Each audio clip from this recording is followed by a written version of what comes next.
A quiet part of Arvada is having a very loud morning.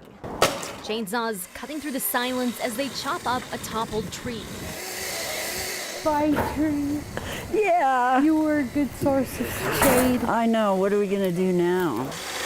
Crews quickly cut away the tree that fell on Laura Weishar's townhome. I was in the house at 5:30, about 5:30, and I heard this, bigger than that. It was a lot louder than that. And I was like, whoa, what the bleep was that, you know? So But it was scary. We heard the whoop.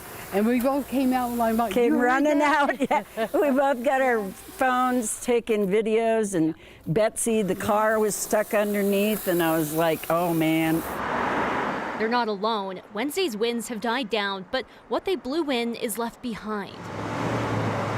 A downed tree hugs a car at Lincoln and Cedar. Well, because there's traffic, we got to do as fast as we can. One stop of many for Juan Flores. We have a lot of work to do. We've done about 4 or 5 emergencies already.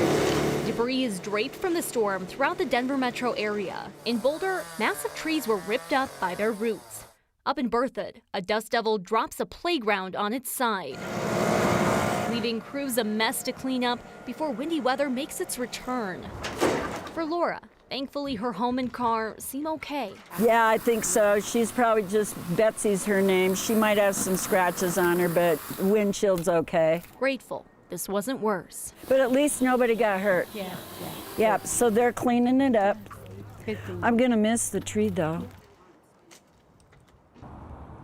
Well, the winds are calm now, but it's not going to stay that way for long. The foothills don't get too much of a break from those strong winds. And here in the metro area tomorrow, the breeze is back. Reporting live in Denver, Rachel Krause, 9 News.